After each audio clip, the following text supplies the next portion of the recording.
तो फिल्म की शुरुआत होती है और हम एक अजीब सी औरत को देखते हैं।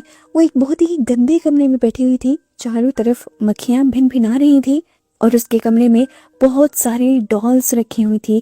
यहाँ तक कि उसका अपना भी फेस एक डॉल वाले मास्क से कवर था। पता चला कि उसका नाम डॉली ही था। देखने को मिलता है कि इस टाइम उसके हाथ पांव सब कुछ खून से भरा हुआ है, लथपथ है, और ये खून उसका नहीं है, ये खून है उस लाश का जिसे वो अब एक डॉल समझकर उसके साथ खेल रही है। इसके बाद सीन कट होता है और हमें मैसी को दिखाया जाता है। मैसी अपनी बेटी को लेकर अपने हस्बैंड के साथ उसे उसकी डे केयर में छोड़ देती है, क्योंकि इन दोनों का प्लान आज कहीं घूमने जाने का था। ये लोग जंगलों की तरफ निकले थे।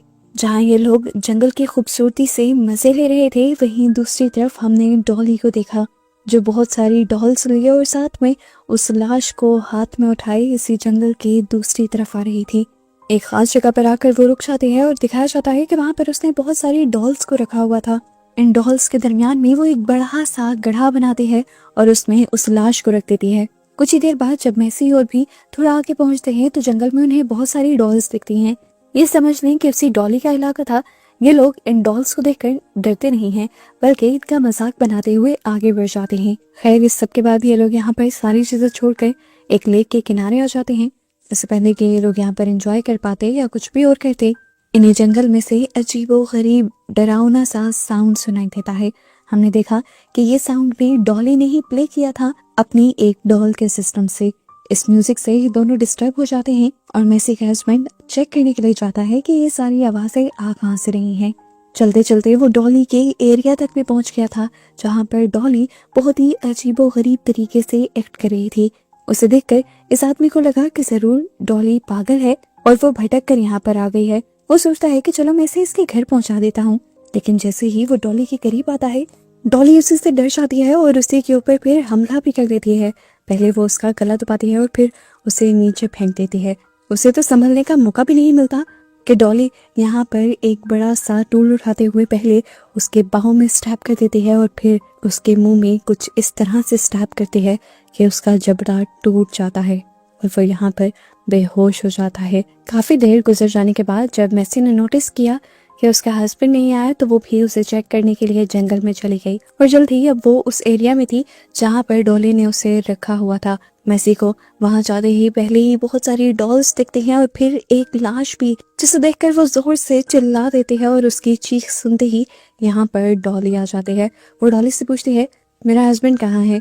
डॉली उसे कोई जवाब नहीं देती, लेकिन इतने में मैसी की खुद ही नजर पड़ जाती है अपने हस्बैंड पर। इस टाइम वो बहुत बुरी हालत में था, मुंह से लगातार खून बह रहा था और वो बेहोश पड़ा था। मैसी को लगा कि वो मर गया है। मैसी समझ गई थी कि जो कुछ भी किया है इसी औरत ने किया है, इसीलिए वो उससे बचने के लिए यहाँ से भागती तो है, लेकिन बदकिस्मती से उसका एक पाँव पत्थर में फंस जाता है और वो नीचे गिर जाती है। सर दोबारा से उसका एक पत्थर से टकराता है और वो बेहोश हो जाती है। कुछ देर बाद जब उसे होश आया और वो संभलने लगी, तो इस टाइम दोबारा से डॉली उसके पास आ गई और डॉली ने उसे बालों से पकड़ लिया। पहले एक थप्पड़ मारा और फिर बिना बोले इशारों से उसे कुछ समझाने लगी। डॉली का ना फेस नजर आ रहा था, ना ही आवाज आ रही थी। उसकी बात समझना मुश्किल था। मैसी को तो बस ये खतरा ही लग रहा था, इसीलिए वो एक चाकू डॉली के जिस्म में स्टैब कर देती है ताकि वो उससे जान छुड़वा ले। लेकिन ये सब करके उसने डॉली का गुस्सा बढ़ा दिया था। इसी गुस्से में डॉली अब मैसी का गला दबा देती है और तब तक दबाए रखती है जब तक मैसी बेहोश ना हो जाए, और उसके बाद वो जंगल में बने हुए खूबसूरत से घर के अंदर उसे ले जाते हैं। अब सीन कट होता है और काफी देर बाद मैसी को होश आता है। वो इस टाइम एक बच्चे के कमरे में थी। चारों तरफ डॉल्स थी, पिंक कलर से डेकोरेशन हुई हुई थी, जिसका मतलब था कि इस कमरे को किसी बेबी गर्ल के लिए सजाया गया है। मैसी ने खुद बच्चों वाले कपड़े पहने हुए थे और उसे बेबी कार्ट के अंदर लिटाया गया था। वो उठती है और यहाँ से बाहर निकलने की कोशिश करती है, पर पता चलता है कि दरवाजा तो बाहर से लॉक है। इतनी ही देर में उसे दीवार के दूसरी पार से अजीबोगरीब आवाजें आती है। वो दीवार के करीब जाती है तो पता चलता है कि दीवार के दूसरी पार एक और कमरा है, जहाँ पर डॉली ने एक आदमी को कैद करके रखा है। वो आदमी कहता है कि उसने मुझे कई सालों से कैद करके रखा है। वो कहता है, मैं हमेशा यहाँ से निकल नहीं पाया क्योंकि कोई मेरी मदद के लिए नहीं आया, लेकिन अब तुम आ गई हो, हम दोनों एक दूसरे की मदद करके यहाँ से निकल सकते हैं। तुम बस डॉली के गले में लटकी हुई वो चांदी की चाबी ले आना, जिससे वो हर चीज बंद करती है। उसके बाद अगला सारा काम मेरा, मैं तुम्हें यहाँ से निकाल कर बचा कर ले जाऊंगा। यहाँ पर मैसी को सरवाइव करने के लिए वो आदमी ये हिंट भी देता है कि डॉली तुम्हें एक डॉल समझ रही है, वो तुम्हारे साथ डॉल जैसा ही बर्ताव करेगी, और अगर तुम्हें यहाँ से निकलना है और उसे चकमा देना है तो तुम्हें भी डॉल जैसा ही बिहेव करना होगा। खैर इतनी देर में डॉली उछलते कूदते यहाँ पर आ जाती है। उसके हाथ पे अभी भी खून लगा हुआ था। मैसी ये सब चीजें नोटिस करती है और डर कर मैसी की पैंट गीली हो जाती है। ये देखकर डॉली उसे खींचते हुए यहाँ से ले जाती है और एक डाइनिंग टेबल पर किसी बच्चे की तरह लिटा देती है, और फिर एक बहुत बड़े साइज का डायपर लेकर जबरदस्ती उसे डायपर भी लगा देती है। इस दौरान मैसी कुछ भी नहीं करती, वो कुछ कर भी नहीं सकती थी, लेकिन वो चारों तरफ से इस घर को गौर से दिख रही थी। यहाँ के दरवाजों को लोहे की जंजीरों से सीले किया गया था। सीन कट होकर दूसरी तरफ हमारे जंगल में मैसी के हस्बैंड को दिखाया जाता है, जो कि अब होश में आ चुका था, लेकिन इस टाइम उसका खून बहुत ज्यादा बह चुका था। वो बहुत ज्यादा कमजोर हो गया था, 2 कदम भी वो चल नहीं पाता और दोबारा से बेहोश हो जाता है। जबकि घर पर हम देखते हैं कि डॉली अब मैसी के जख्मों को साफ कर रही थी, लेकिन यहाँ पर मैसी को गुस्सा आ जाता है और वो डॉली का हाथ झटक देती है, जिसकी वजह से डॉली को भी गुस्सा आता है, पर वो इस टाइम मैसी को कुछ नहीं कहती। अचानक से डॉली को याद आता है कि उसके भी जिस्म पर चाकू है, जो जंगल में मैसी ने ही उसे मारा था। वो यहाँ पर इस चाकू को निकालती है और फव्वारे की तरह उसका खून बाहर निकलने लगता है, और एकदम से बहुत ज्यादा खून बहने की वजह से वो भी बेहोश हो जाती है। मैसी को यह अच्छा मौका लगा था यहाँ से भागने का, लेकिन डॉली ने उसे चेयर से बांध रखा था। वो अपने आप को मुश्किलों से ही पर चेयर से आजाद करवाती है, और इससे पहले कि अब वो इस दरवाजे को खोलकर यहाँ से बाहर भाग पाती, डॉली पीछे से आकर उसे दोबारा से पकड़ लेते हैं। उसकी इस हरकत पे डॉली को गुस्सा आया था और अब डॉली ने उसे बहुत ज्यादा बेल्ट से मारा था। मैसी को दर्द हो रहा था। इस सब को रोकने के लिए उसने कई मर्तबा डॉली से माफी मांगी, और फिर डॉली ने उसे मारना बंद कर दिया और इशारों में उसे गुस्से में कुछ समझाने की कोशिश की। इसके बाद उसने एक गंदा सा खाना बनाया और जबरदस्ती आकर वो मैसी को खिलाने लगी कि खाना मैसी के अंदर नहीं जा रहा था, वो उसे बार बार थूक रही थी, और ये सब डॉली को अच्छा नहीं लग रहा था। डॉली ने एक और मर्तबा अपने गुस्से को कंट्रोल किया और फ्रिज से एक फीडिंग बोतल लेकर आई। उसने जबरदस्ती यह बोतल मैसी के मुंह में लगा दी और मैसी ने उसे भी मुंह से थूक दिया। ये देखकर डॉली को गुस्सा आया और डॉली ने सारी चीजें इधर उधर फेंक दी, पर अब की बार मैसी पे गुस्सा नहीं किया। हर चीज फेंकने के बाद डॉली मैसी को मदर फीडिंग करवाने लग जाती है, और मैसी यही अच्छा मौका जानकर उसे दांत काट लेती है। डॉली अब नीचे गिरकर तड़पने लगी थी। यही मौका देखते हुए मैसी यहाँ से भागी और उसी कमरे में आई जहाँ दूसरी तरफ उस आदमी की आवाज आ रही थी। मैसी ने पूछा, मुझे वो चाबी कहाँ मिलेगी? उसने कहा, हो सकता है कि तुम्हें वो चाबी बेसमेंट में मिल जाए। अभी वो बेसमेंट में जा नहीं सकती थी क्योंकि वहां पर डॉली थी, इसीलिए वो डॉली के कमरे में जाने का सोचती है और चारों तरफ वो चाबी ढूंढने लगती है। जब उसे यहाँ चाबी नहीं मिलती तो वो यहाँ से जाने का ही प्लान कर रही होती है, पर नोटिस करती है कि डॉली अब ऊपर आने लगी थी। उससे बचने के लिए वो नीचे चली जाती है और उसे बेसमेंट का दरवाजा भी दिख जाता है।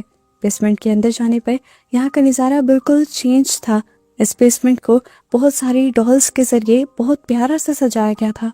यहाँ पर बहुत सारी कैंडल्स भी जली हुई थी। सब कुछ यहाँ पर काफी अच्छा लग रहा था जब तक मैसी की नजर एक कंटेनर पर नहीं पड़ी थी।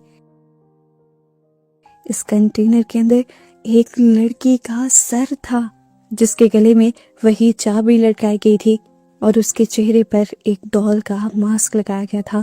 इसे देखकर मैसी बहुत ज्यादा डर जाती है और समझ भी जाती है कि डॉली एक बहुत ही भयानक औरत है। खैर मैसी को यहाँ पर ज्यादा सोचना नहीं था। वो जल्दी से उस गले में से चाबी निकालती है और यहाँ से भागने ही वाली होती है कि पीछे से यहाँ पर डॉली आ जाती है, जो अचानक से पीछे से मैसी के ऊपर हमला करती है और उसका कान काट लेती है और उसके बाद जबरदस्ती उसे उसके कमरे में ले आती है। इस टाइम डॉली मैसी से ऐसे बिहेव कर रही थी जैसे कोई माँ अपनी नाराज हुए बच्चे से बिहेव करती है, जबरदस्ती उसे मनाने की कोशिश कर रही थी। मैसी देखती है कि डॉली ने अब वो चाबी अपने गले के अंदर लटका ली थी, इसीलिए मैसी भी ज्यादा कुछ नहीं कहती उसे और उल्टा उसी की गोद में जाकर बैठ जाती है। डॉली अब उसे गोद में लिटाकर उसका कान भी दोबारा से सी देती है और फिर अपनी गोद में उसे सुला देती है। उसे सुलाते हुए डॉली खुद भी सो गई थी और ये चीज कंफर्म होते ही मैसी ने उसके गले से बहुत ही ध्यान से चाबी निकाली। चाबी लेते ही वो इस कमरे के साथ वाले कमरे में जाते हैं जहाँ पर उस आदमी को बांधा गया था। उसने देखा कि इस चाबी से इस कमरे का दरवाजा खुल गया। टॉर्च चलाते हुए उसने अंदर देखा। यहाँ पर एक आदमी था। उसे जंजीरों से बांध कर रखा गया था और उसकी हालत काफी खराब हो चुकी थी। मैसी को देखते ही इस आदमी ने कहा, जल्दी से मुझे खोलो ताकि मैं अपनी और तुम्हारी जान बचाकर यहाँ से जा सकूं। मैसी अब उस आदमी को वो चाबी दे देती है और चारों तरफ दोबारा से इस कमरे में देखने लगती है। कुछ दूरी पर उसे एक और आदमी की लाश दिखाई देती है जो आधी सड़ रही थी और इसमें से बहुत ज्यादा स्मेल भी आ रही थी। वो परेशान थे। यह आदमी मैसी को बताता है, ये मेरा भाई था जो मुझे यहाँ बचाने आया था, पर इस खतरनाक औरत ने मेरे भाई को भी मार डाला। इन्हीं बातों बातों में वो आदमी अब मैसी को पीछे से गले से पकड़ लेता है और कहता है, अब तुम्हारा ये इस्तेमाल करके मैं यहाँ से भाग पाऊंगा। मुझे यहाँ से भागने का कोई रास्ता नहीं पता। हाँ, डॉली की कमजोरी जरूर पता है। वो अपने से जुड़ी चीजों को बहुत संभाल के रखती है और वापस लेने के लिए किसी भी हद तक चली जाती है, और तुम उसके लिए उसकी डॉल या चीज से ज्यादा कुछ भी नहीं हो, और मैं अब तुम्हारा ही फायदा उठाते हुए यहाँ से बाहर निकलूंगा। यानी इस आदमी ने धोखा दिया था। अब मैसी को बंदी बनाते हुए वो उसे नीचे किचन में ले आता है और उसे कहता है, डॉली को बुलाओ। लेकिन मैसी जब नहीं बुलाती तो वो उसके जख्मी कान को दर्द देने लगता है। मैसी जब जोर से चिल्लाती है तो डॉली उसकी आवाज को सुनते हुए नीचे आ जाती है। यह आदमी उसे ब्लैकमेल करते हुए कहता है, दरवाजा खोलो नहीं तो मैं इसे मार दूंगा। डॉली अपने हाथ में ली हुई सारी चीजें नीचे फेंक देती है और सरेंडर कर देती है और जाकर आराम से दरवाजा खोलने लगती है। जिस दौरान डॉली दरवाजा खोलने में पीछे थी, वो आदमी दोबारा से डॉली की टूल उठाकर डॉली के ऊपर हमला कर देता है। वो अब उसका मास्क तोड़ने ही वाला था, उसे मारने ही वाला था, लेकिन तभी पीछे से एक चाकू आकर उसकी कमर पे लगता है। ये मैसी ने ही फेंका था, क्योंकि वो जानती थी कि यह आदमी डॉली के साथ साथ उसके लिए भी खतरा है। पर यह आदमी बहुत ही ज्यादा जालिम और ताकतवर था। मैसी के इतने छोटे से हमले से उसे ज्यादा कुछ नहीं हुआ था। वो अब मैसी को मारने के लिए आगे बढ़ जाता है। इससे पहले कि अब वो मैसी को मार देता, इतनी देर में पीछे से डॉली उठकर उसके ऊपर हमला कर देती है।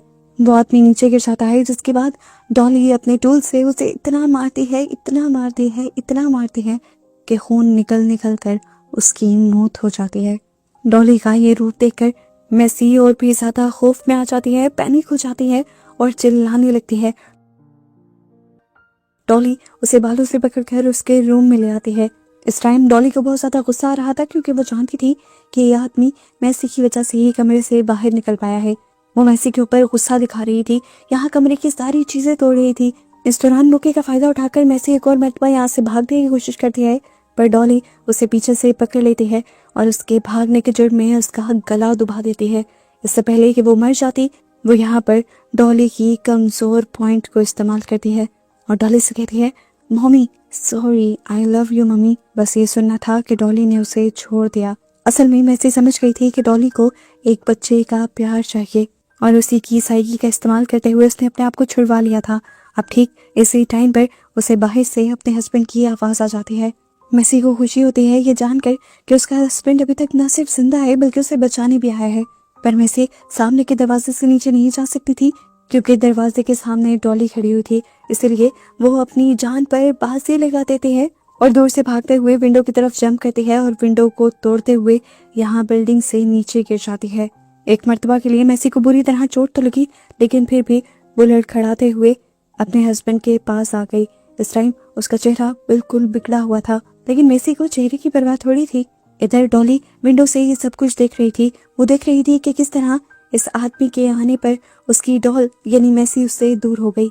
इसी गुस्से में वो नीचे जाती है और मैसी के हस्बैंड पर अटैक करने के लिए आगे बढ़ती है, लेकिन मैसी उसे रोकने की कोशिश करती है। इसीलिए वो मैसी को गिरा देती है और अब उसके हस्बैंड का मुंह पकड़कर उसके टूटे हुए जबड़े को दोबारा से पकड़ती है और अलग कर देती है।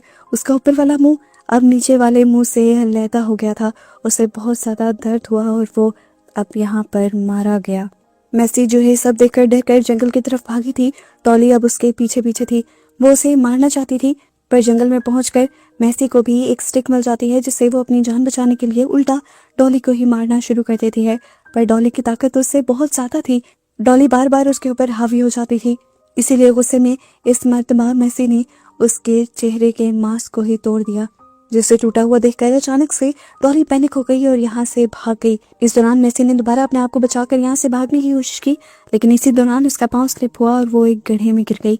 ये वही कड़ा था जो मूवी के स्टार्ट में दिखाया गया था, जिसमें डॉली ने एक लाश को आकर रखा था। इससे पहले कि वो यहाँ से निकलकर भाग पाती, डॉली यहाँ दोबारा आ जाती है और चारों तरफ से मैसी के ऊपर हमला करने की कोशिश करती है। और मैसी अब इस लाश को उठा लेती है और डॉली से कहती है कि मैं इसे फेंक दूंगी, नहीं तो मुझे छोड़ दो। जैसा हमें पहले पता है कि डॉली को अपनी चीजों से बहुत ज्यादा प्यार है, इसीलिए वो अपने हथियार छोड़ देती है और मैसी के सामने हाथ जोड़ देती है कि उसे उसकी ये लाश वापस दे दे। वो यहाँ पर उस लाश को फेंक देती है और उसके बाद अब डॉली का ही हथियार उठाकर डॉली के ऊपर हमला करती है कई बार, यहाँ तक कि डॉली बेहोश होकर उसी गड्ढे के अंदर गिर जाती है। मैसी की जान बच गई थी, उसे यहाँ से भागने का मौका मिल गया था। वो जब यहाँ से भाग रही थी उसी दौरान जंगल के दूसरी तरफ हमें एक ऑफिसर को दिखाया गया। मैसी जल्दी से इस ऑफिसर के पास पहुंचती है और उसे सब कुछ बता देती है कि किस तरह एक डॉल का मास्क पहने हुए औरत ने उसके हस्बैंड को मार दिया और वो अब उसके भी पीछे है। सिर्फ उन्हीं दोनों को नहीं, उस औरत ने कई लोगों को और भी मारा हुआ है और वो एक साइकोपैथ किलर है। वो बहुत ज्यादा घबराई हुई थी। ऑफिसर उसे जल्दी से कार में बैठने को कहता है और खुद अपनी टीम से कांटेक्ट करने लगता है। इससे पहले कि वो सारी डिटेल्स शेयर कर पाता, यहाँ पर डॉली उसके सामने आ जाती है खतरनाक हुलिये में। वो ऑफिसर जो पहले ही उसके बारे में जान चुका था, वो जल्दी से उससे लड़ने के बजाय गाड़ी में बैठकर यहाँ से भागने की कोशिश करता है, पर डॉली उससे पहले ही यहाँ आ जाती है और उसके सर पर वार करते हुए उसे मार डालती है। पुलिस ऑफिसर के मरने के बाद डॉली मैसी को चिढ़ाने लगी थी, ऐसे जैसे वो बता रही हो, देखो तुम जिसके पास अपनी जान बचाने के लिए आई, मैंने उसे भी मार दिया। उसके बाद वो इस कार को भी तोड़ने लगी थी। मैसी नोटिस करती है कि इस कार के अंदर ही यहाँ की चाबी भी थी।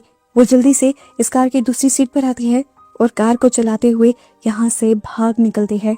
मैसी को रोकने के लिए अब डॉली उसकी कार के सामने आ गई थी। मैसी कुछ नहीं सोचती और डॉली के ऊपर अपनी कार चढ़ा देती है। मैसी की इस हरकत से फाइनली डॉली का खात्मा हो जाता है और इससे मैसी को बिल्कुल दुख नहीं होता। वो तो शुक्र मनाती है कि उसने अपने साथ आने वाले कई लोगों की जान बचा ली थी।